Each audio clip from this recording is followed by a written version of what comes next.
Merci de m'accueillir ici pour parler de ces jardins de la première moitié du XIXe siècle et d'essayer de leur retrouver un sens. J'ai finalement changé le titre et appelé l'âge d'or de la botanique au sens où la botanique est un terme plus vaste, plus générique qui me semblait mieux appliqué aux propos que je vais essayer de développer. Alors, que se passe-t-il au lendemain de la Révolution française? En fait, on assiste à une évolution de l'art des jardins protéiforme, tellement tentaculaire que certains y ont vu un éclectisme peu convaincant, voire même un bricolage, sous le vernis duquel l'idée de troisième nature se serait perdue au XIXe siècle. Donc je vais essayer de retrouver un sens, enfin essayer de le partager avec vous, en tout cas ces recherches. Et en premier, il est toujours intéressant de voir ce que les étrangers disent, puisqu'ils ont une vision assez synthétique.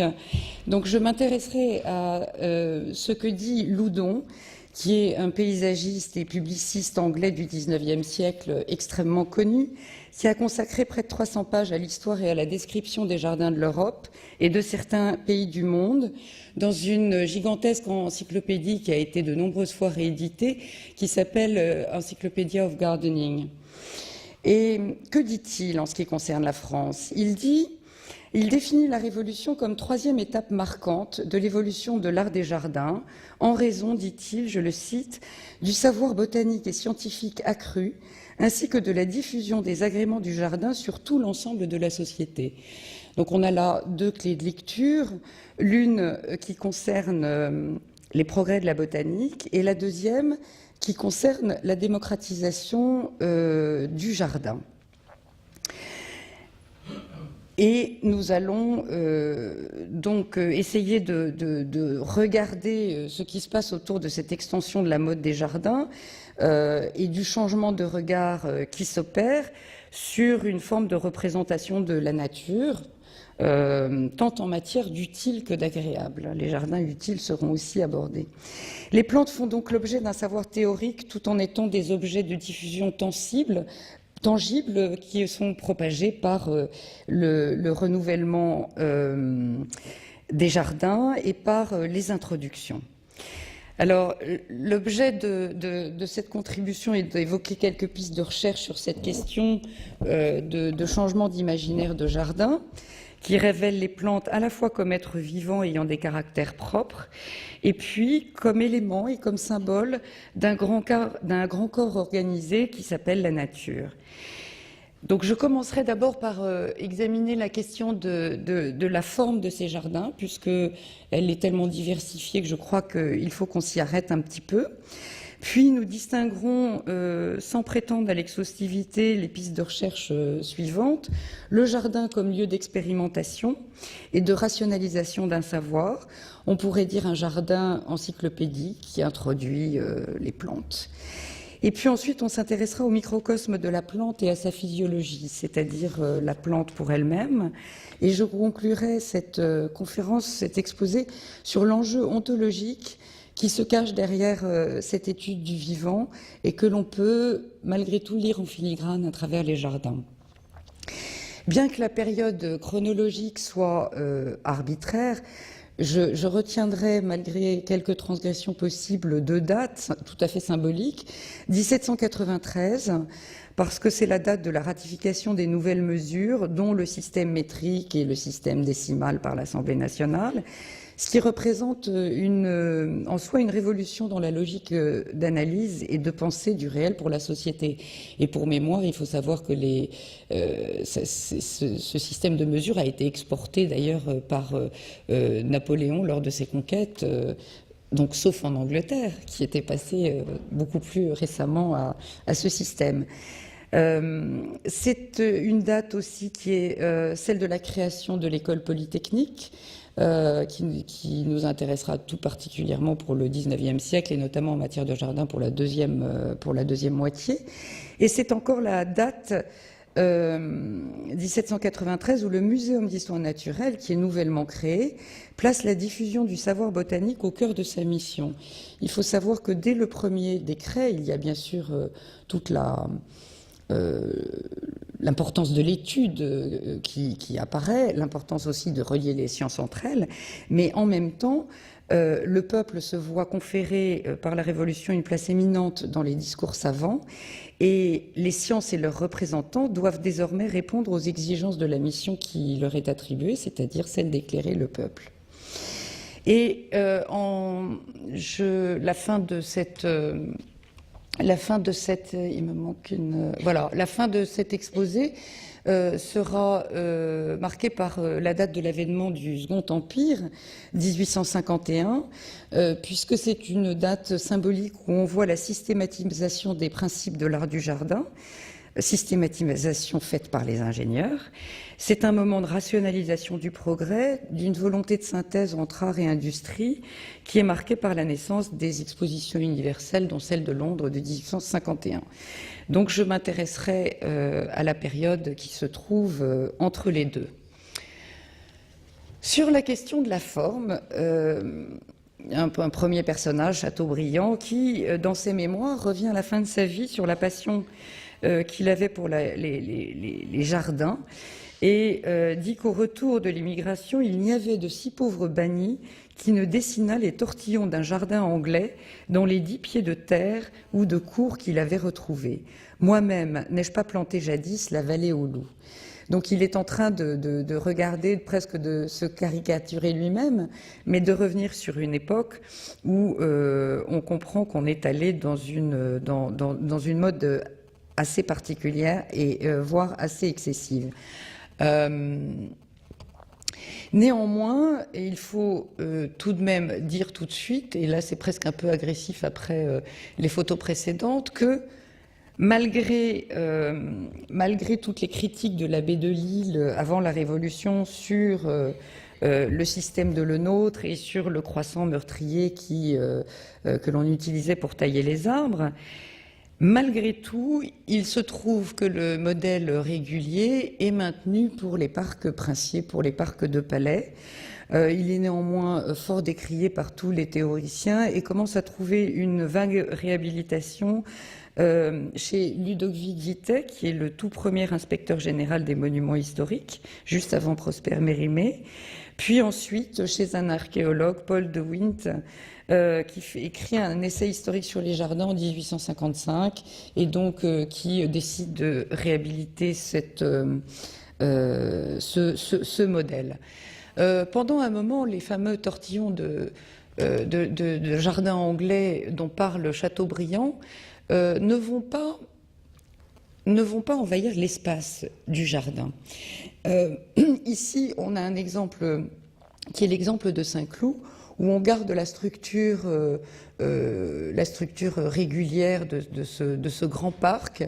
Par contre, on va consacrer une parcelle qui s'appelle le jardin du Trocadéro, qui a été dessiné par Hurtaud et que l'on pouvait rejoindre par une passerelle qui a été construite plus tard.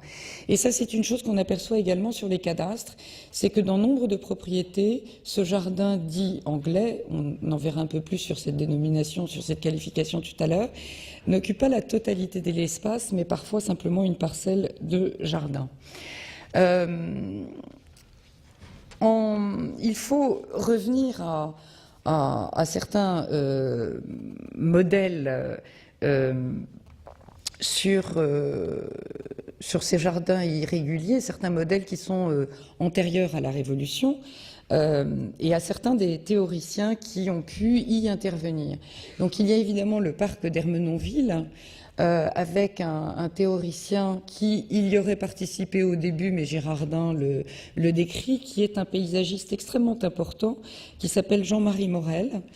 Il est extrêmement important par rapport à une tendance de parc et jardin qu'on va voir au 19e, mais qui n'est pas la seule, qui est le parc et jardin paysage, qui s'inscrit vraiment dans la nature.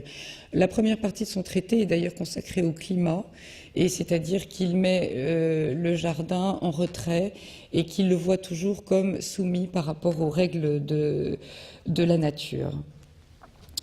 Une chose intéressante chez Morel, qui montre l'évolution de l'art des jardins, vers ce qui nous intéresse, la plante, c'est que sa première édition de son traité en 1776 est revue en 1802. Qu'est-ce qui change? Première chose, il l'adresse, alors ça peut-être pour des raisons politiques, à Joséphine de Beauharnais, à la future impératrice, mais également, et la chose plus importante, il ajoute un tableau dendrologique à la fin de son ouvrage, et où on voit à travers cela que les végétaux sont pris maintenant non plus comme matériaux du jardin destinés à être taillés. Vous vous souvenez de ce que disait, enfin, vous vous souvenez de la pauvreté des plantes dans les jardins réguliers que rappelait Yves-Marie Alain la semaine dernière, pendant un long temps. Et donc, Morel ajoute toute cette diversité à la fin de son traité en 1802. Alors, je dirais un petit peu à l'opposé de Morel, peu d'écrits et beaucoup de dessins, un théoricien très important qui est Gabriel Thoin. Ses plans raisonnés toutes les espèces de jardin ont été édités plusieurs fois en 1820, 1823 et 1828. C'est un livre qui a eu une fortune critique considérable, probablement parce que les plans qui, dans la plupart des ouvrages, mais pas toujours, sont aquarellés, montrent un travail extraordinaire.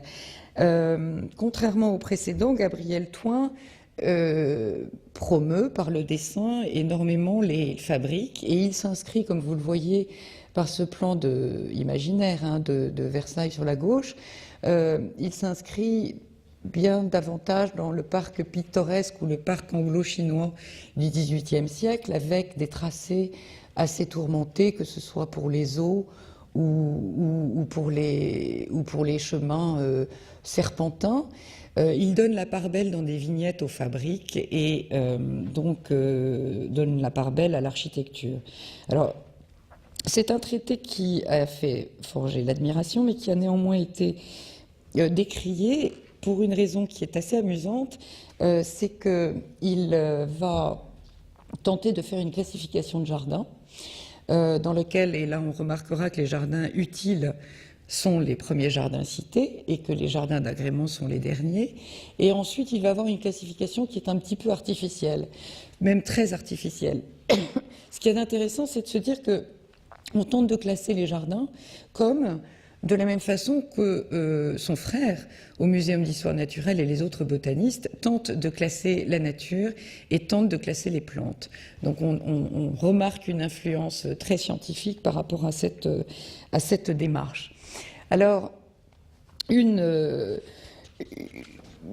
quelqu'un à qui il faut rendre un hommage tout particulier, c'est l'impératrice Joséphine, qui, en matière de jardin, a insufflé un renouveau. Alors certains pourraient dire qu'elle a suivi quelque chose qui aurait pu être entrepris par Marie-Antoinette au Petit Trianon à Versailles. Bon, je pense personnellement qu'elle est vraiment, elle, dans la passion et non pas, et pas dans la mode. Le nouveau souffle que la future impératrice donne en aménageant la Malmaison a été mis en évidence lors d'une exposition en 97 qui était intitulée Joséphine et les sciences naturelles. Elle a fait travailler à la Malmaison le fameux Morel, voilà un plan de la Malmaison. Elle a fait travailler Morel, mais dont elle s'est séparée, en fait, probablement pour des raisons de caractère. Elle a fait travailler d'autres paysagistes extrêmement célèbres. En sous-main, Thomas Blakey, dont nous reparlerons tout à l'heure, et puis Berthaud, qui avait au départ une expérience de décorateur, mais qui a été extrêmement important. Et parallèlement au dessin de son jardin, elle a fait travailler des botanistes extrêmement fameux, parmi lesquels Soulange Bodin, dont on reparlera, Brissot de Mirbel, et puis le célèbre Aimé Bonpland, qui est parti avec Alexandre de Humboldt aux Amériques. Voici des vues de la Malmaison qui sont donc des vues qui montrent un parc à la fois à très grande échelle et en même temps des fabriques et un ornement fait pour le plaisir et qui est beaucoup plus en lien avec le jardin du XVIIIe siècle. Joséphine, en même temps, fait réserver une partie de son parc à l'étude théorique et pratique de la science botanique qu'elle aime. Elle aménage même une ménagerie, une école d'agriculture aussi, et reçoit beaucoup de monde. Et c'est presque sous sa direction que les amis de la nature venaient étudier les phénomènes. Elle échange beaucoup de plantes également avec le Muséum d'histoire naturelle. Elle a fait construire une serre entre 1804 et 1805 qui fait 50 mètres de long, dans lequel il y avait un salon tropical. Et puis, on lui, étant donné cet amour de la botanique, on lui dédie des plantes, là, bon, vous pouvez le deviner, mais on peut mal le lire, c'est l'Amaryllis josephinae, mais il y en a eu d'autres. Alors, à côté de Joséphine, il convient peut-être d'évoquer quelle est la position de Napoléon, puisqu'on dit, on a dit souvent qu'il ne s'intéressait pas vraiment au jardin, mais en fait, il a un goût non pas pour le jardin en termes de composition, mais pour la promenade et l'espace. Et l'établissement d'un parc ou d'un jardin de plein pied attenant à ses appartements correspond à une volonté récurrente. La duchesse d'Abrantès mentionne notamment son plaisir à travailler dehors, à la Malmaison, dans, dit-elle, un petit jardin particulier auquel on arrivait par un pont recouvert de coutis comme une tente. Elle cite un propos du premier consul qui montre son besoin d'immersion dans les éléments naturels. Et je le cite, enfin je la cite, elle qui le cite. « Lorsque je suis à l'air, disait-il, je sens que mes idées prennent une direction plus haute et plus étendue. Je ne conçois pas comment il y a des hommes dont le travail peut opérer avec succès à côté d'un poêle et privé de la communication du ciel. » Alors, pour aller dans ce sens de l'espace, on voit qu'en 1810, il choisit à Compiègne de faire relier le grand parc au château. À l'époque, il y avait une terrasse, donc il choisit de remplacer la terrasse par une rampe en pente douce et d'ouvrir une perspective dans la forêt sur près de 5 kilomètres.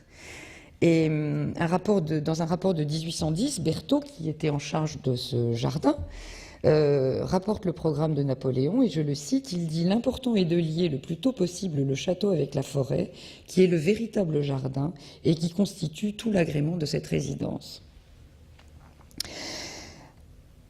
Un dernier exemple au sujet de Napoléon. En 1813, il arrive à Dresde et il est logé au Palais Royal. Et en fait, il décide extrêmement rapidement, après une nuit, de déménager du Palais Royal qui n'avait pas de jardin, pour rejoindre un appartement de plein pied sur un parc. Voilà.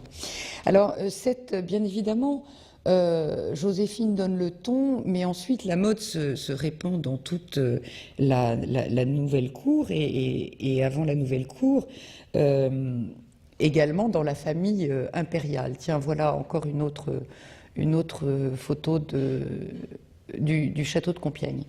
Et nous voyons un tout petit peu ce qui se passe dans la famille Bonaparte. On a ici le parc de Saint-Leu, qui est acquis par Louis Bonaparte en 1804 et qui est à nouveau aménagé par le paysagiste Berthaud.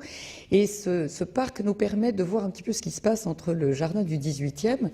À gauche, vous avez le plan de Le Rouge montrant le jardin qui avait été pittoresque qui avait été aménagé par Laborde, le fameux Laborde de Méréville et de la Ferté-Vidame. Et à droite, vous avez à peu près la même échelle, enfin j'ai essayé, ce qu'on en fait au début du 19e. On voit tout de suite que la question de l'échelle s'impose, en lien avec ce que je disais sur Napoléon. La question de l'échelle s'impose et que le parc va être organisé autour d'une rivière qui va être largement agrandie et d'un paysage dans lequel on va creuser la perspective.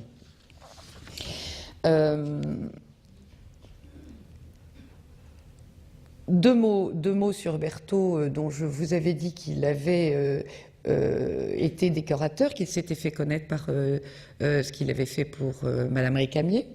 et qui édite cette suite de vues de jardins anglais, dans lequel en fait on peut constater qu'il y a un certain nombre de fabriques, ce qui est assez normal par rapport à son goût pour la décoration.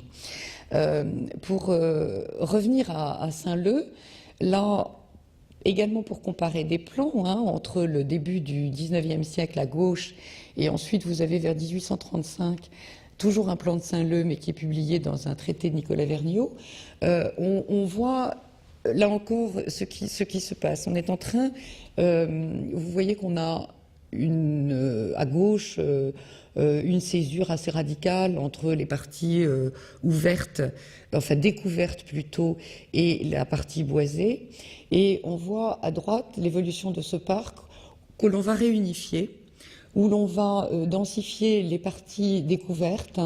On voit une ceinture boisée d'ailleurs, et par contre on va creuser de vide les parties couvertes pour, je dirais, travailler autour de l'unité de ce jardin, et cette unité, j'y reviendrai. Pour continuer sur la famille Bonaparte, il y a évidemment le parc de Mortefontaine qui a été extrêmement célèbre, qui a été fait par Joseph Bonaparte. Et Joseph Bonaparte est qualifié par l'historien Frédéric Masson, qui a relevé l'amour des jardins que portait la famille impériale.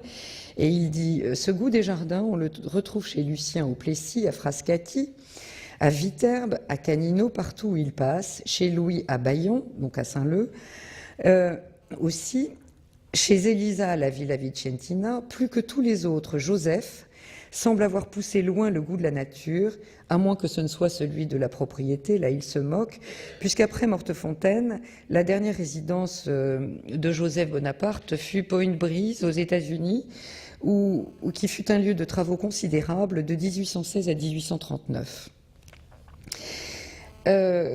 Bon, je vous disais que le brassage des origines dans la cour napoléonienne et toutes les fortunes récentes sont l'occasion de remaniements de multiples parcs, comme en témoigne la liste des nombreuses réalisations de Thomas Blakey pour l'entourage de l'empereur.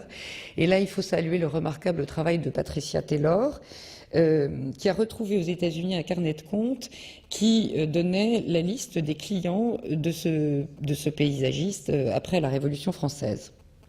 Alors, Thomas Blakey, on le connaissait par ce journal qui a été republié aux éditions de l'Imprimeur par Monique Mosser et Jarline Barillet, que je vous conseille si vous le trouvez, qui est un merveilleux ouvrage d'un homme toujours sur la route. Vous le voyez à gauche caricaturé par Carmontel, puisqu'évidemment Carmontel qui avait œuvré pour le parc Monceau, un jardin peuplé de fabriques, n'était pas, ne partageait absolument pas la vision de Thomas Blakey. On dit que Thomas Blakey, on le dit, Patricia Taylor dit que peut-être il aurait œuvré, mais d'une façon très en sourdine, dans le Petit Trianon avant la Révolution française. C'est supposé grâce à une pendule qui lui a appartenu et qui avait été offerte par Louis XVI. Il y avait souvent des dons, non pas forcément des dons d'argent, mais des dons en nature.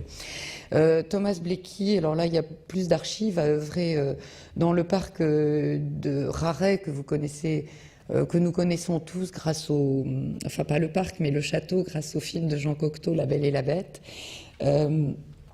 C'est quelqu'un de très important parce que il va un petit peu nous révéler les différences qu'il y a entre un parc anglais pour les Français et un parc anglais pour les Anglais. Et ceci, il le fait dans son journal, où il rapporte une discussion au château de Maison Laffitte, qui appartenait au comte d'Artois, et le comte d'Artois le fait venir pour faire un jardin anglais. Et il dit dans son journal, c'est assez drôle, c'est très joli. Ils m'ont montré un jardin de 4 ou 5 acres, ce qui veut dire 1,6 hectare à peu près, dont ils m'ont dit vouloir faire un jardin anglais. Je leur ai dit que ce n'était pas ce qu'on entendait par jardin anglais, que toute la propriété autour de la maison devait former un tout, autrement on ne pouvait avoir quelque chose de beau. Donc il relève une confusion de terminologie qui va perdurer encore un petit moment au XIXe siècle, où le jardin anglais pour les Français, eh bien, ce sont les tortillons de jardin anglais de Chateaubriand, qui peuvent être éventuellement simplement sur une partie du jardin, alors que lui fait relever le jardin anglais d'une part de l'échelle de l'espace, et puis également aussi, mais ça il en parle moins, du fait qu'un jardin anglais est également un domaine agricole qui est bien géré et que l'on va montrer les propriétés pouvant être aussi des troupeaux. Et effectivement, il y a quelques adeptes de cela en France, mais vous comprenez déjà là que ce jardin paysagiste du début du 19e part dans des sens différents. Mais là, je vous montre des photos et dessins de Davnescourt dans la Somme, d'une part parce qu'on y a retrouvé la trace du passage de Thomas Blakey, et d'autre part, et d'ailleurs d'autres paysagistes célèbres, dont Henri Duchesne à la fin du XIXe siècle. Mais ce qu'il y a de très intéressant, c'est le dessin de Dutoit en relation avec ce qui est aujourd'hui, c'est-à-dire les troupeaux qui viennent pâturer jusqu'au pied des façades. Donc il y a un certain nombre de propriétaires et de théoriciens, dont Morel, qui font l'apologie du côté productif de la terre qui va être associé à l'esthétique et à l'organisation du jardin. Alors là, je ne résiste pas à vous montrer, parce que c'est un lieu magnifique, Blakey, il serait passé, alors là c'est très conditionnel, ensuite Varé, aussi très conditionnel, mais c'est l'unique exemple que nous avons en France d'un parc paysager alors largement et très joliment remanié par monsieur Nicolaï il y a peu longtemps, mais c'est voilà, c'est l'unique parc en France qui fait 800 hectares et qui a été classé sur 800 hectares et dont l'esprit est l'esprit d'un parc paysager. Très probablement, les vallonnements que vous pouvez voir extrêmement subtils dans les découvertes sont un peu plus tardifs et datent de Varé. C'est quelque chose qui apparaît probablement un peu plus tard au tout début du 19e. Alors, dans un autre genre d'ouvrage et de direction formelle de jardin, il y a un traité qui est assez amusant, qui est celui d'Amédée de Viard. Enfin, il est surtout amusant par son titre, qui est Le jardiniste moderne. On est en train de chercher à redéfinir, je dirais, un métier. Le paysagiste très proche du peintre ne convient pas à tout le monde, donc il invente ce mot de jardiniste qui, si je me souviens bien, existera encore et sera encore cité dans le grand dictionnaire Larousse du XIXe siècle. Autre type de jardin dans la lignée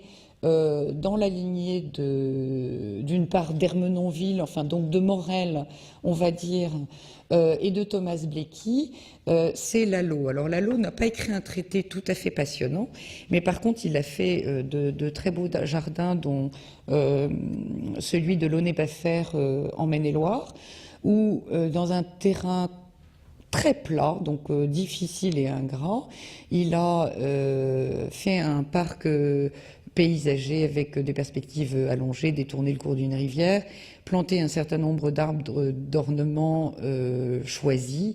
On peut y voir d'ailleurs des catalpas qui sont si anciens qu'ils ont marcoté aujourd'hui et qui sont tout à fait spectaculaires. Lui, donc vraiment dans la lignée d'un Morel. Pourquoi ?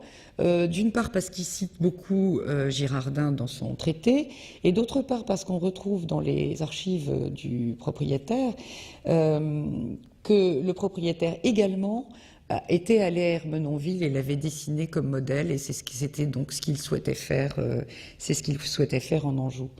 Alors, dans un paysagiste qui lui est quasiment beaucoup plus, presque moderne, qu'on connaît beaucoup moins, parce que sa carrière s'est faite à l'international, c'est Joseph Ramé. Mais j'ai tenu à vous le citer parce que on voit apparaître à travers ces plans, et vous voyez donc forcément antérieur à 1842, date de sa mort, qu'aux États-Unis on est en train de faire des parcs pour des universités. Et puis deuxième chose que je trouve intéressante, c'est qu'il réfléchit à la villégiature et aux petites maisons de villégiature sur lesquelles on reviendra, et ceci dès 1837 en proposant des modèles. Alors, quelqu'un qui va faire un lien entre le parc et la botanique, qui est quelqu'un d'important, Noisette, qui écrit le manuel complet du jardinier. Vous connaissez Noisette forcément par la rose blush noisette, qui porte son nom, et qui a un traité très complet et voilà, et assez intéressant. Ensuite, à côté de théoriciens, on a aussi des jardins d'amateurs qui vont se passer de paysagistes et qui vont aller vers leur fantasme de jardin. Donc je vais vous citer juste deux exemples. Marie-Caroline Duchesse de Berry, qui se lance dans de grandes campagnes de plantation en 1820 au château de Rosny, qui est un endroit où il y avait eu un jardin pittoresque aménagé par les Talleyrand, et où je voulais vous montrer ce coffre, parce qu'on voit les conifères qui sont plantés juste devant les façades du château. Les conifères, alors assez nouvellement, qu'on vous revoit là, assez nouvellement introduits, on en reparlera. Elle crée une rivière à l'anglaise, et chose qui est assez amusante, elle peuple, comme Joséphine, son parc d'animaux, de daims, de cerfs, de biches, de chèvres d'Asie. Et sa passion va de pair avec la création d'un cabinet de curiosité pour laquelle elle va demander au grand Lamarck, au célèbre Lamarck, de lui classer 300 fossiles. Alors dans les aventures, et je m'arrêterai là dans la dernière aventure très personnelle que je souhaite vous citer de ces aménagements de parcs dans la première moitié du XXe siècle, voici la Garenne-les-Monts en Loire-Atlantique, à Clisson, où il s'agit d'un parc de d'artistes, qui est établi à partir de 1805 par le sculpteur Frédéric Lémaud sur le principe d'un idéal arcadien. Et Lémaud fait entrer le paysage, même celui qui ne lui appartient pas, dans le jardin, puisqu'en effet, il a racheté l'ancien château de Clisson que vous voyez en haut à droite, simplement pour en faire une fabrique dans le paysage, de même que le temple qu'il a élevé à gauche appartient simplement à une toute petite parcelle, mais autour de cela, les parcelles ne lui appartiennent pas. Et il célèbre le paysage aussi. Alors, je ne sais pas s'il a réorganiser les rochers, ou si je suppose que oui, aussi il les avait trouvés comme ça, mais en aménageant ce qu'il a appelé les bains de Diane, ou plutôt, ne serait-ce que le fait de nommer les bains de Diane sur cette partie aquatique ornée de rochers, célèbre la poésie et cet idéal arcadien dont je vous parlais. Alors, ensuite, pour revenir à ces paysagistes qui vont travailler un peu plus tardivement que Bléquy et voyager dans la France entière, je vais vous citer deux exemples. Le comte de Choulot, qui lui encore s'inscrit dans la peinture et dans le paysage. Ça, c'est par écrit dans son traité. Néanmoins, dans chacun de ses plans était orné sur les côtés. Là, malheureusement, il est coupé, mais de dessins de fabrique qui après étaient plus ou moins faits et réalisés sur place. Et j'en profite pour faire un aparté et pour vous dire que il y a, je parlais en introduction de la démocratisation du jardin, il faut voir qu'il y a, bon, bien sûr, le code civil, avec le partage des propriétés qui va être un catalyseur de ces aménagements et de ces constructions d'ailleurs de nouveaux châteaux et d'aménagements de nouvelles propriétés à la campagne. Mais vous avez une autre décision napoléonienne qui est extrêmement importante, c'est celle d'établir un cadastre parcellaire. et non plus le cadastre par masse de culture qu'on pouvait avoir avant, puisque ce cadastre parcellaire prend la mensuration de chaque parcelle. C'est un outil qui devient un facteur essentiel lors de l'établissement des nouveaux projets de parcs et jardins, puisqu'il constitue un outil fondamental et peu coûteux et facilement accessible pour les différents paysagistes. Il évite donc le recours au plan de géomètre. Et voilà un exemple de projet d'André Leroy, paysagiste pépiniériste. Alors lui encore m'intéresse beaucoup pour cette double figure, qui vit de 1801 à 1875, qui a eu une pépinière extrêmement célèbre en Maine-et-Loire et une filiale aux États-Unis. Et André Leroy, par sa connaissance du jardin, par sa connaissance des plantes, en fait, est devenu paysagiste. Et tous ces plans que vous voyez, là j'en ai choisi un au hasard à droite, tous ces plans sont établis sur le cadastre napoléonien. Et il a, à titre d'exemple, il a établi pour le Maine-et-Loire à peu près 180 plans de jardin, ce qui est absolument considérable. Jardin étant établi avant 1850, puisqu'après il s'arrête pour se consacrer uniquement à ses pépinières. Je vous parlais de démocratisation alors lui s'inscrit, il est assez dans la lignée de Chouleau sur le plan formel, de parcs paysagers avec une structure assez nette entre les découverts et les couverts, et surtout un aménagement et un cadrage des vues. En revanche, il est assez, en tant que pépiniériste, c'est normal, on retrouve dans certaines listes de plantes, je dois dire, une grande richesse, assez débordante et assez éclectique. Je vous parlais tout à l'heure des démocratisations de la société. L'instauration du Code civil, je vous en ai parlé. Il y a aussi le premier train en Île-de-France, relie Saint-Germain-en-Laye à Paris en 1837. Et ce chemin de fer va permettre d'une part une croissance considérable de la villégiature et de construction de ces petites maisons, mais également une croissance considérable de l'importation des végétaux et de transit des végétaux dans la France entière. Alors, je ne résiste pas au fait de vous montrer ce plan de François Duvillers, qui est un paysagiste, et ça c'est le plan de sa maison. Donc ce sont des jardins de petite surface qui ont été, celui-ci fait moins de 1800 mètres carrés, et qui ont été extrêmement caricaturés, d'une part par Bouvard et Pécuchet, et puis également beaucoup plus tard par Achille Duchesne. C'était, on va dire, de pâles dérives de jardins pittoresques du XVIIIe, dénués de sens philosophique, où on cherche absolument à tout caser. Donc là, vous avez l'île déserte, en allusion à Jean-Jacques Rousseau, l'île déserte en allusion à Robinson Crusoe, l'île des peupliers en allusion à Rousseau, l'île des fleurs, l'île des deux êtres pleureurs, on voit une cascade, on voit un petit ruisseau. À défaut de philosophie, il y a quand même un appel à mon sens, un appel au merveilleux, une recherche du pittoresque, non plus au sens étymologique, mais au sens vulgarisé de la suggestion sensorielle. Voilà un petit mot de la caricature brossée par Achille Duchesne. Il disait « Heureux quand on ne trouvait pas le traditionnel petit rocher avec le petit ruisseau qui s'élargissait en une flaque d'eau, permettant la plantation d'un saule pleureur. » Mais bon, ces petits jardins constituent une apparence de réussite pour cette bourgeoisie naissante, mais à mon sens, ils correspondent aussi à une appropriation, plus profondément, à une appropriation privative du monde, à laquelle chacun aspire. C'est une sorte de rêve de nature sur une histoire de bas-fond, et peut-être une quête de transcendance, et non plus une recherche d'imitation. Au sujet de ces jardins, je trouve que Michel Racine a une jolie phrase. Il dit « Chacun veut son morceau de nature, dénaturé et surnaturel à la fois ». Donc je m'en tiendrai là sur ces jardins qui font du coup l'objet de traités en kit, on va dire.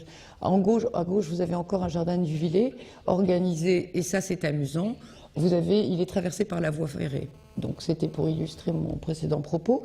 Et puis vous avez un traité de Boitard, l'art de composer et décorer les jardins, qui va essayer de proposer des modèles en kit. Et voilà, j'ai un certain amusement et beaucoup de plaisir à regarder, notamment ces modèles de pont. Vous voyez, de toutes sortes. Alors, qu'est-ce qu'on peut retenir? Donc, on voit qu'on va un petit peu dans tous les sens. Qu'est-ce qu'on peut retenir concernant cette question de la forme et de la ligne courbe? Bon, mais sur cette question, mais sur cette question rapportée à la science, le grand dictionnaire Larousse du 19e rapporte que les minéralogistes attribuent la ligne droite et les surfaces planes aux substances inorganiques, tandis que les êtres organisés dans leur état originaire ou fœtal affectent des formes arrondies. Et il me semble, même si des études complémentaires restent à mener, que la courbe qui renvoie selon l'encyclopédie Diderot et d'Alembert à la haute géométrie ou la géométrie transcendante fait une large place à la complexité du monde dans l'analyse des propriétés de l'étendue. Alors, derrière cette forme se cache, nous n'avons pas vraiment parlé des végétaux, donc nous allons le faire maintenant, dans la lignée de ce que disait la semaine dernière Yves-Marie Alain, pardon. Voilà. Donc, les expéditions, les 2 dernières expéditions sont encore vivement encouragées par Napoléon Bonaparte en termes scientifiques. D'ailleurs, vous vous souvenez qu'il avait été, lui, élu membre de l'Institut de France dans la classe des sciences physiques et mathématiques, et il attachait énormément d'importance à la science. Donc il encourage ces 2 dernières expéditions, qui sont l'expédition Baudin, qui partent sur le naturaliste et le géographe, qui reviennent en 1803 et 1804, avec un butin de plantes qui va être partagé entre le muséum et la Malmaison. Je crois même qu'il y avait une grande concurrence entre les deux, même si les deux lieux s'échangeaient beaucoup de plantes. Bon, Yves-Marie Alain nous l'avait dit, l'étude des plantes renvoie à l'adoption d'une méthodologie et d'un langage qui va être partagé par le plus grand nombre. Et en fait, il nous a parlé du XVIIIe, et ça va se concrétiser au XIXe siècle. Bon, je ne reviens pas sur Linné et Jussieu. N'oublions pas que Lamarck avait ajouté dans sa flore française à ce système de dénomination une méthode de reconnaissance du végétal. Et ce langage commun et ce classement de la nature sont des facteurs d'intensification des recherches et des échanges. Et j'en veux pour preuve certaines planches de ce livre de Michaud, dans son Histoire des arbres forestiers de l'Amérique septentrionale, qui paraît en 1810. Il établit un tableau dans lequel, à côté du nom latin, figurent tous les noms usités en langue vernaculaire selon les régions. Et il y en a des listes qui sont, je dois dire, assez denses. Une sorte de dictionnaire, pour que tout le monde puisse parler de la même chose. Et ce langage commun sert effectivement de base à des études fondatrices, comme celles qui répertorient les plantes selon leur milieu. Et le plus bel exemple, c'est probablement celui-là, l'essai sur la géographie des plantes de 1807, qui a été défini par Jean-Marc Drouin comme la marque de la naissance de l'écologie, selon un mot qui a été introduit beaucoup plus tard, hein, par le zoologiste Haeckel. Et donc, on tenait compte, il y a toute une analyse qui se fait des plantes en fonction de leur climat, de la topographie des lieux, de l'hygrométrie. Et cette étude se trouve même complétée aussi par un livre d'Augustin Pyrame de Candolle qui s'appelle « La géographie agricole et botanique » qui paraît en 1809. Alors à partir de là, à partir des plantes introduites, va exister une sorte d'utopie qui est l'utopie de l'acclimatation, qui a été développée longuement par André Thoin, qui espérait que des sélections de plants sur des générations successives permettraient peu à peu aux végétaux de se développer hors de leur climat d'origine. Bon, alors on a vu que, en fait, voilà, scientifiquement, ça ne tient pas. Néanmoins, il y a eu des tentatives extraordinaires. Enfin, il y a eu des tentatives ratées, par exemple. Je peux vous citer l'exploitation du bananier en Algérie, qui a été, voilà, totalement ratée. Mais en revanche, si on prend celle de l'EVA en Afrique et l'EVA qui venait d'Amérique du Sud en Afrique ou en Asie, on s'aperçoit que l'acclimatation était fort intéressante. Et le but d'introduction pour André Thoin, au départ, de nouvelles espèces, répondait en premier lieu à un objectif économique qui était celui de nourrir la jeune République au pouvoir. Et les députés de la Convention, qui avaient d'ailleurs installé un jardin d'essai de variétés de pommes de terre dans les Tuileries, souhaitent établir des jardins botaniques dans tous les départements. Et ils font donc procéder à un inventaire dans la France entière. Pour revenir sur les acclimatations réussies ou ratées, on a cru longtemps que le Phormium tenax pourrait servir à la fabrication des voiles de navires. Et puis on s'est aperçu que en fait, l'espèce se détruisait sous l'action de l'eau. Parce que tout ça et toutes ces expériences autour des plantes sont relayées abondamment par les revues d'horticulture qui sont en train de naître, et puis aussi par les sociétés d'horticulture sur lesquelles je reviendrai. Et là, par exemple, c'est juste un exemple qui m'amuse, c'est celui du Polonia imperialis, qui est introduit vers 1834, mais en fait dont les premières fleurs vont éclore en 1842.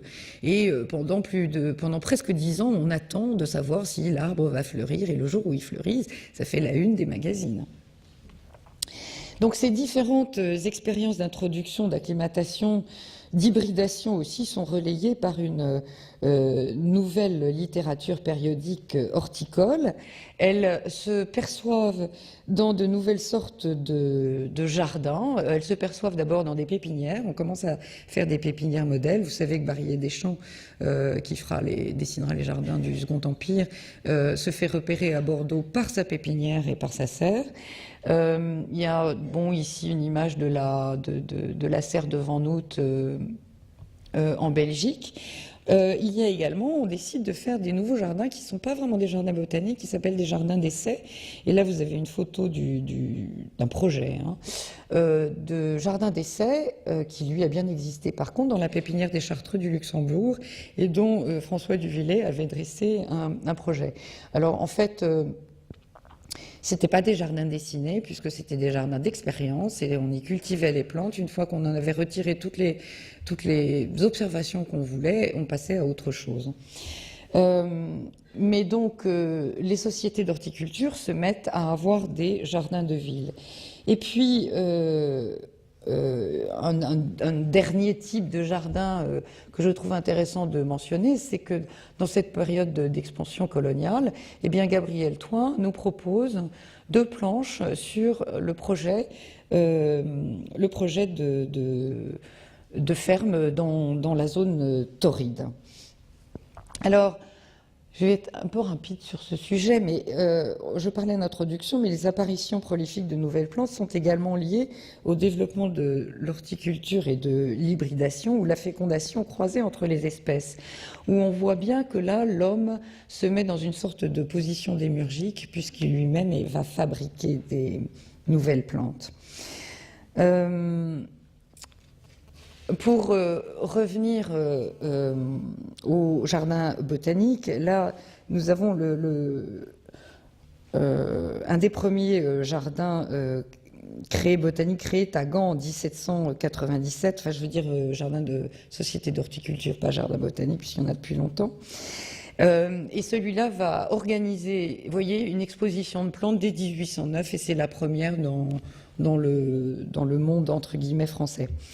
À Marseille, le nouveau jardin botanique est dédié à Joséphine Bonaparte, et elle remercie de cette dédicace, et elle dit « C'est pour moi un bonheur inexprimable de voir se multiplier dans mes jardins des végétaux étrangers. Je désire que la Malmaison offre bientôt un modèle de bonne culture et qu'elle devienne une source de richesse pour les départements. C'est dans cette vue que j'y fais élever une innombrable quantité d'arbres et d'arbrisseaux des terres australes et de l'Amérique septentrionale. Je veux que dans 10 ans, Chaque département possède une collection de plantes précieuses sorties de mes pépinières. On voit donc apparaître des arboretums. Voilà celui d'Aglaé Adanson, qui est l'arboretum de Baleine, fille du célèbre botaniste. Et puis il y a l'arboretum des Bars, qui est planté par Philippe-André Villemorin, le grainier, vers 1820, pour expérimenter les bois de mâture. Il ne faut pas oublier qu'au début du 19e, on est dans une période en France de déforestation. Un personnage intéressant qui se lance dans un projet, c'est Solange Bodin, qui avait été chef de cabinet d'Eugène de Beauharnais, qui crée la Société royale d'horticulture de Paris en 1827, mais qui auparavant installe dans son parc d'ornement de Froment une pépinière et aussi une école de botanique et d'horticulture. Voilà. Avec le Magnolia solangéana qui lui a été bien sûr dédié. En 1847, Lamartine prononce un discours où il unit l'homme à la nature et où il évoque les enjeux de l'horticulture en disant « Inventer une industrie, c'est inventer une richesse, c'est inventer une occupation, c'est inventer un salaire, c'est inventer la vie pour des millions d'ouvriers. » Donc toute la nécessité de connaissances sur le végétal et son milieu vont peu à peu faire évoluer le métier de dessinateur de jardin. Et comme je vous le disais tout à l'heure avec la figure d'André Leroy, on assiste au retour de la reconnaissance du jardinier en tant qu'homme de l'art, voire même à la reconnaissance de l'horticulteur en tant qu'homme de l'art également. Donc on se différencie de la fin du XVIIIe et de cette période où les peintres et les architectes étaient le plus souvent compositeurs de jardins. Après Thomas Blakey, et à l'exception de Chouleau qui avait un passé d'homme politique, on peut citer donc Barrier Deschamps dont je vous ai parlé, mais les frères Buller, ainsi qu'Édouard André qui a été élevé par un horticulteur, et on peut mentionner tous les paysagistes pépiniéristes provinciaux tels que Noisette, Leroy, Le Breton et puis d'autres. Alors on arrive, sans savoir très bien comment vont croître les végétaux, on arrive à deux choses. D'une part, une introduction pléthorique et d'autre part, à une sorte de travers qui a été appelé la collectionnomanie. Et Penelope Bauhaus raconte sur ce genre d'excès une anecdote assez amusante de pépiniéristes qui faisaient des prix si on prenait plus de 12 séquoias dendrons, chose qui semble bien évidemment aujourd'hui un petit peu étrange. Les introductions de la malmaison, dont je vous parlais tout à l'heure, vont même jusqu'au trafic. Et Bonpland le remarque dès son arrivée. Et je voulais en profiter pour dire que Joséphine ne limitait pas son goût à des végétaux neufs, nouvellement introduits, mais qu'elle avait aussi participé à réhabiliter des plantes très banales, comme la bruyère, dont elle a entrepris une collection dans son château de Navarre. Et c'est assez amusant parce que les bruyères étaient méprisées pour leurs branches qui servaient alors à la confection des balais. Et elles venaient d'être mises au goût du jour par Chateaubriand en même temps. Alors en conclusion de cette partie-là, à quoi ressemblent les jardins ? Eh bien on s'aperçoit que dans les jardins renouent quasiment avec la tradition du cabinet de curiosité, et il n'est pas rare de voir des pots qui figurent dans des portraits ou des peintures de paysages. Ici, le prince Murat, mais voilà, dans un autre ordre d'idée, en Angleterre, Loudon parle du style gardenesque, comme d'un style où chaque plante est plantée plutôt dans un style isolé, de façon à se développer au mieux. Donc ces parcs et jardins du XIXe siècle, loin du romantisme morbide que l'on pourrait imaginer aujourd'hui avec quelques arbres qui sont un peu sénescents, le paysage défini par les parcs et jardins de cette première moitié de cette époque devait ressembler à un grand chantier de plantation et exhiber un foisonnement de baliveaux. Et ceci illustre assez bien le bouillonnement du romantisme. Alors je prends le romantisme tel qu'il est défini par Théophile Gautier en 1830, ce qui est la pleine époque au moment de la querelle d'Hernani. Et Théophile Gautier a une très très jolie phrase, il dit pour définir ce romantisme, « Il s'opérait un mouvement pareil à celui de la Renaissance, une sève de vie nouvelle circulait impétueusement, tout germait, tout bourgeonnait, tout éclatait à la fois, des parfums vertigineux se dégageaient des fleurs, l'air grisait, on était fou de lyrisme et d'art. Il semblait qu'on vint de retrouver le grand secret perdu, et cela était vrai, on avait retrouvé la poésie. Et l'on pourrait qualifier, à mon sens, ces genres de jardins, d'encyclopédistes, non seulement pour les collections qu'ils exposent, mais aussi pour les expériences de culture et d'horticulture à travers lesquelles un savoir s'élabore. Alors, derrière ces introductions se cache encore un autre intérêt qui est celui de la physiologie végétale et de la matière organique de laquelle est composée la plante. Je vous ai parlé de ce nouveau pouvoir des savants au début du XIXe siècle. Lavoisier, personnage du XVIIIe, s'était penché sur l'organisation des gaz, sur lequel on reviendra. Au XIXe siècle, on a des hypothèses de recherche et d'expérience les plus sérieuses, comme l'influence de l'électricité, de la gravitation ou de la lumière sur les plantes qui ont lieu, mais qui coexistent aussi avec les suppositions les plus improbables. Par exemple, j'ai vu un rapport sur les rapports entre la couleur et le parfum d'un grand nombre de fleurs, sur lequel pour le moment il n'y a pas encore eu de conclusion très concrète. Voilà un grand savant, Chevreul, qui, dans son livre de la loi du contraste simultané des couleurs, consacre un chapitre entier sur l'art d'assortir dans les jardins les plantes d'ornement afin de tirer le meilleur parti possible de la couleur de leurs fleurs pour l'agrément de la vue. C'est-à-dire qu'il part de son analyse théorique sur les couleurs chaudes et les couleurs froides pour aboutir au jardinage, comprenant l'enjeu qui existe. Alors, n'apparaît pas d'ailleurs, est utilisé à ce moment-là un mot d'une façon pléthorique, c'est le mot de physiologie. La physiologie était déjà bien ancrée dans le XVIIIe avec des auteurs comme Haller qui était médecin et botaniste, ou Diderot, mais au XIXe, elle acquiert un statut répandu dans la société et reflète l'extension de cette nouvelle méthode qui est l'expérimentation, qu'on applique à tout, parce que c'est un fondement de l'étude rationnelle du monde et du positivisme naissant. Donc là, ça c'était simplement pour s'amuser. On voit que Balzac édite la physiologie du mariage, celle de l'employé. On a aussi des ouvrages sur la physiologie de la lorette et du prêtre. Mais pour revenir à la physiologie végétale, il est dit dans l'encyclopédie de Diderot et d'Alembert que vivre est une fonction qui, chez les végétaux comme chez les animaux, a pour terme extrême la naissance et la mort. Or, cette fonction commune aux deux règnes organiques a chez l'un et chez l'autre de frappantes analogies qui s'accroissent de jour en jour à chaque nouvelle découverte des sciences biologiques.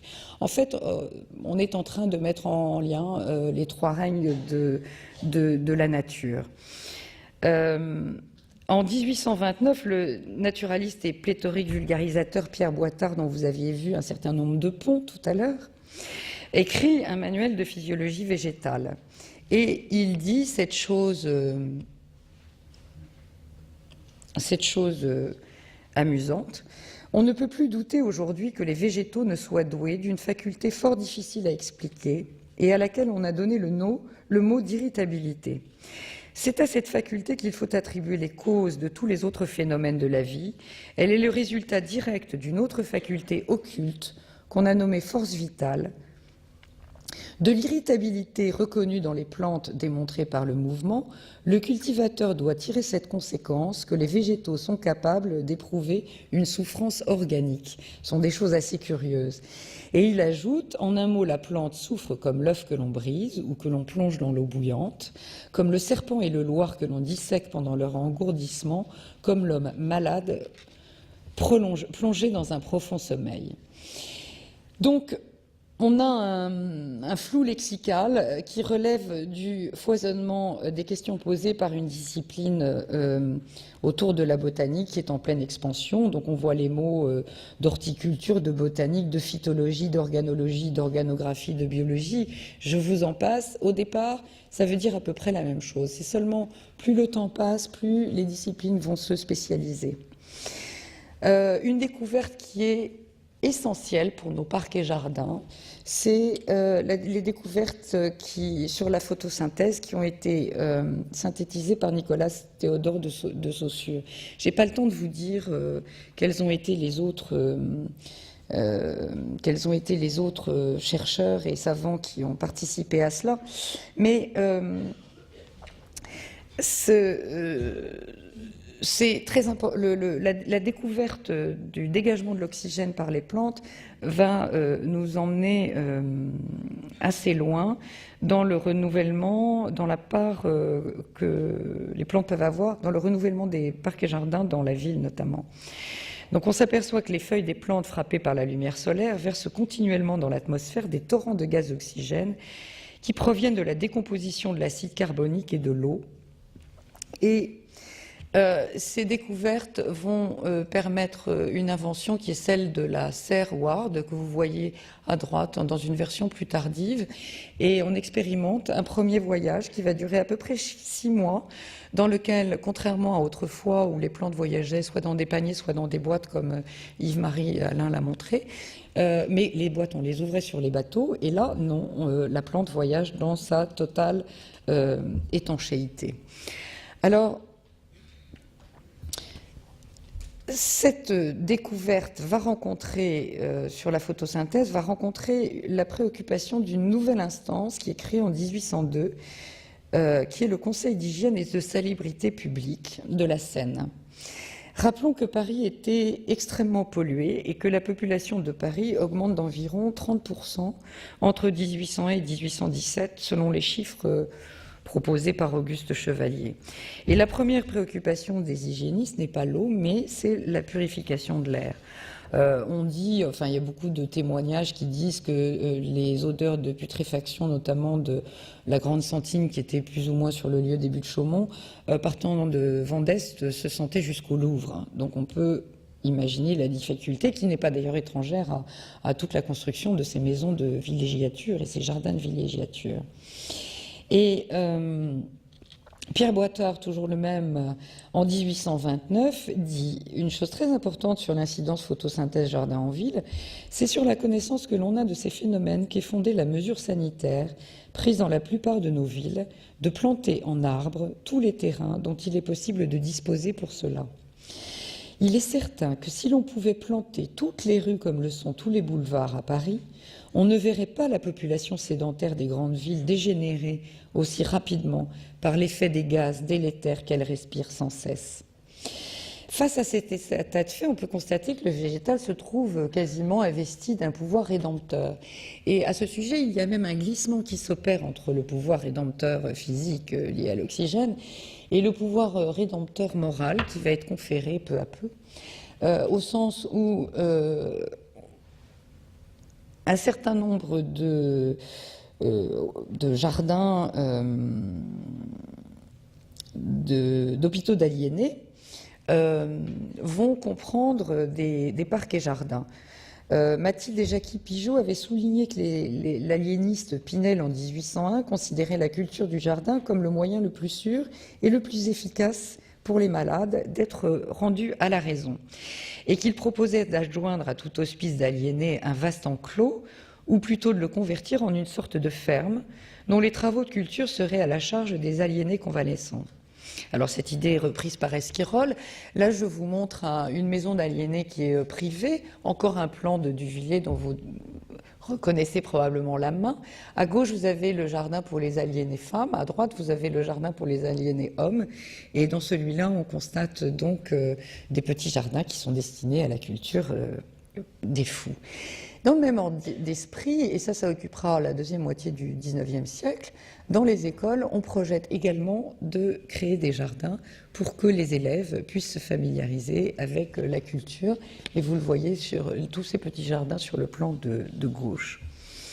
Alors, derrière cette frénésie, et ce sera alors là, c'est l'hôpital de Saint-James-sur-Loire. Oui, parce que par ailleurs, par rapport à ça, en plus, il y a Louis-Philippe, il me semble que c'est en 1834, propose une loi comme quoi chaque département doit avoir un hôpital d'aliénés. Donc celui-là, c'est celui de Saint-James-sur-Loire,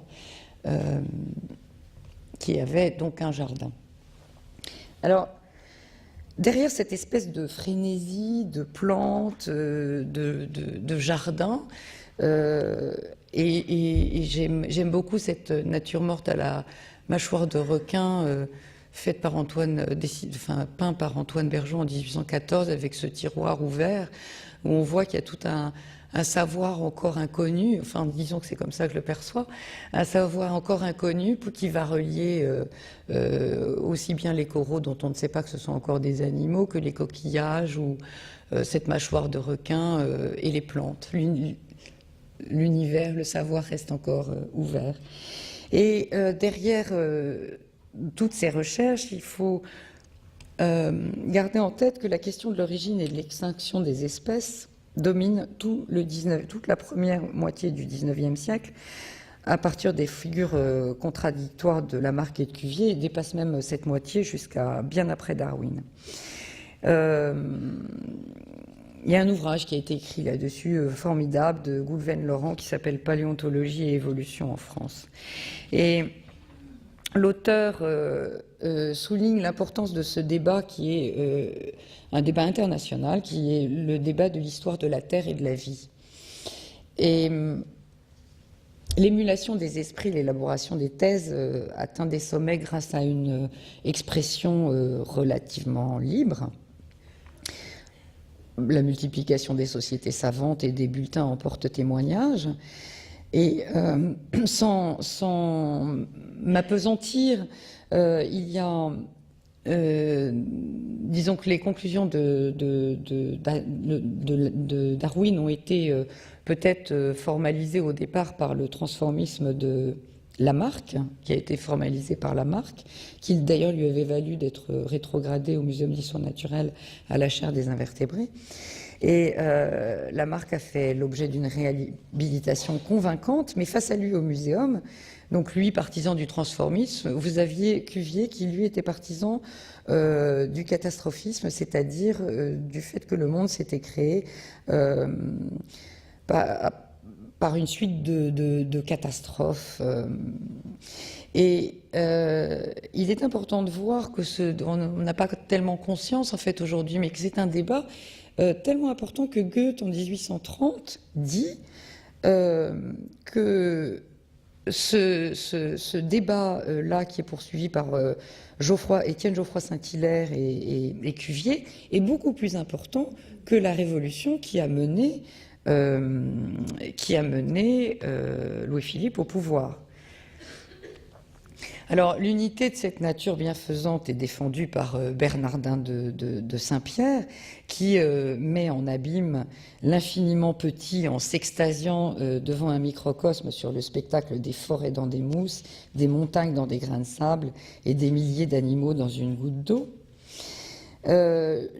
Cette vision cosmogonique des plantes et de la nature est développée par Alexandre de Humboldt dans un livre qui s'appelle Cosmos. Et dans son ouvrage, il définit 3 moyens pour répondre à l'étude de la nature parmi les hommes. D'une part, la littérature descriptive. D'autre part, la peinture de paysages et l'étude de la nature, et troisièmement, des collections de végétaux dans les jardins et dans les serres. Et il me semble, si on veut faire un peu de brassage culturel, que lorsqu'on regarde les toiles de Turner, ou les toiles de Turner où l'on éprouve presque physiquement la densité de l'air, on se retrouve bien dans cette quête d'observation des phénomènes physiologiques du monde. Et dans les toiles de Gaspard Friedrich, on remarque bien une sorte d'idée de nature-temple qui semble renfermer les clés de la révélation. On pourrait dire, et là, ça c'est Goethe, Goethe qui avait été décoré par Napoléon de la Légion d'honneur, qui se fait l'apôtre lui aussi de cette fusion de la nature dans son étude de la métamorphose des plantes, et où il essaye, à la plupart des savants de son époque, de retrouver l'unité entre le vivant, la loi secrète qui se manifeste, et là je cite, la loi secrète qui se manifeste à travers l'inépuisable variété des formes. En quelque sorte, c'est une déduction personnelle, on pourrait dire que à travers le jardin, ou la vision du jardin, on est mené à une sorte de confiance anthroposophique où l'histoire naturelle, et ça c'est Michelet qui le dit, où l'histoire naturelle devient une sorte d'hagiographie au sens propre, une histoire sacrée. Michelet qui a écrit oui, de très belles phrases aussi au sujet du Muséum d'histoire naturelle, où il dit « Il n'est point d'homme illettré, ignorant, point d'esprit blasé, insensible, qui puisse se défendre d'une émotion de respect, je dirais presque de terreur, en entrant dans les salles de notre musée d'histoire naturelle. Cette grandiose harmonie se sent instinctivement, elle impose et saisit. » L'étude du vivant remet en cause les fondements de la société sur le plan métaphysique et religieux, et en fait ça a été d'autant plus facile que, enfin c'est d'autant plus facile pour ces interrogations mystiques de se trouver une place singulière en France, puisque la Révolution avait balayé le système dogmatique catholique. On peut rappeler que le culte de l'être suprême, en réalité dédié à l'être suprême et à la nature, avait été érigé en 1794. La nouvelle place que la nature occupe dans les pratiques cultuelles à la suite de la laïcisation a été abordée par Isabelle Richefort dans un article très intéressant qui s'appelle « Métaphore et représentation de la nature sous la Révolution », qui est paru dans un livre d'André Corvol qui s'appelle « Nature, environnement et paysage, l'héritage du XVIIIe siècle ». Et elle propose, indépendamment de cet exemple du culte à l'être suprême, elle propose également l'exemple du nouveau calendrier de Fabre-d'Églantine, qui est le cadre du nouvel État, et qui est construit sur des divisions naturelles qui font référence à une idéologie agricole et rurale. Et puis l'auteur rapporte encore donc sur tout ce qui peut imprégner l'imaginaire populaire, le culte des arbres de la liberté, donc qui apparaît au moment de la Révolution, mais qui revient en 1848 au moment de cette nouvelle Révolution. Et qu'est-ce qu'on peut voir là-dedans? On peut voir en fait la revalorisation d'un animisme assez particulier. Alors, ce souffle vital et mystique entre l'homme et le végétal, qui est donc le terreau d'un nouvel imaginaire, à mon sens, dans ces jardins de la première moitié du XIXe, pourrait même se conduire à se questionner sur la légitimité ou non d'associer ces jardins, ou plutôt leur inspiration, à une notion de sublime. Alors, non pas la notion de sublime telle qu'elle a été définie par William Burke, dont Laurent Châtel vous a parlé, dans sa recherche philosophique sur l'origine de nos idées du sublime et du beau, livre qui est traduit en France en 1765, mais davantage, donc qui était un sublime, enfin je le rappelle, mais Laurent me corrigera, que c'est un texte qui développe un sublime spectatorial et un sublime qui fait la part belle à l'impression de terreur que peut ressentir le visiteur d'un jardin.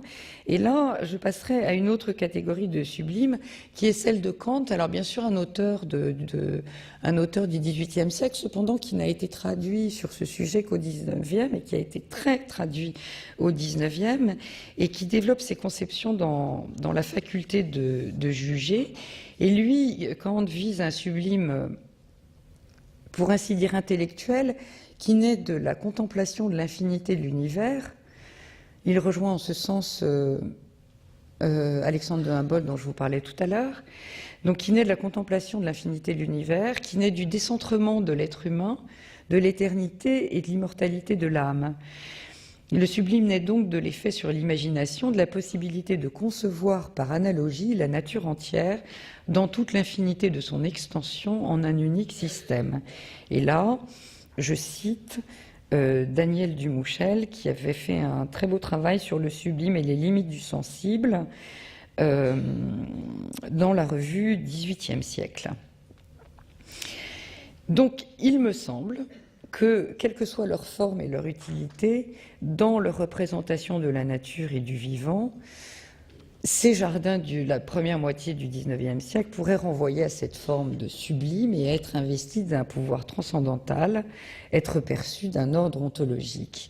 Et je voudrais conclure sur quelques visions qui se passent ensuite. La première, une vision autour des jardins et des plantes sous le Second Empire. Donc au Second Empire, je pense que Stéphanie Courtois y reviendra, avec le progrès, l'avènement des ingénieurs, le jardin sort de son côté expérimental et divinatoire pour devenir une création théorisée et gérée très finement par les ingénieurs. Il n'y a qu'à se reporter aux promenades de Paris d'Alphand, par exemple. Et ces parcs ont été notamment critiqués par certains pour leurs coûts exorbitants et pour leur artifice.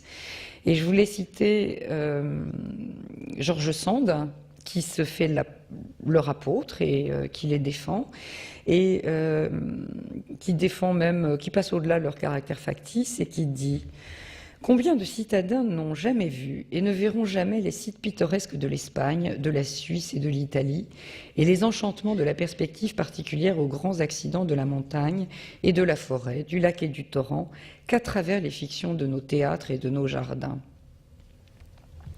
Arrêtons-nous ici, rêvons un peu, puisque le premier étonnement passé et la première admiration exprimée, nous voilà emportés par l'imagination dans les mondes lointains, dans les îles encore désertes, dans les solitudes ignorées, d'où le naturaliste courageux et passionné nous a rapporté ses trésors au péril de sa vie.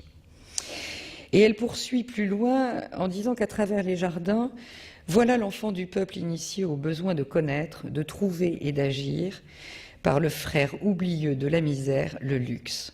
La France n'est pas encore assez riche pour donner l'instruction gratuite. Des millions sont dépensés en détail pour la donner indirectement. N'y a-t-il pas là de quoi rêver ? Et elle poursuit, et si vous ne faites pas des écoles gratuites, faites des jardins, faites des théâtres, donnez des concerts, des fêtes, ayez des musées. Et je terminerai, ce sera ma dernière image, par rapport à mon propos sur organique et paysage, sur cette notion d'organique, donc de grand tout et d'unité de la nature, par vous proposer juste comme ça à la réflexion sans citer personne, tous les travaux qui ont, toutes les créations d'architectes qui ont été produites à la fois par l'Art Nouveau et puis aussi bien sûr par Gaudi, dont on voit cette étonnante proposition du parc Güell. Voilà, je vous remercie.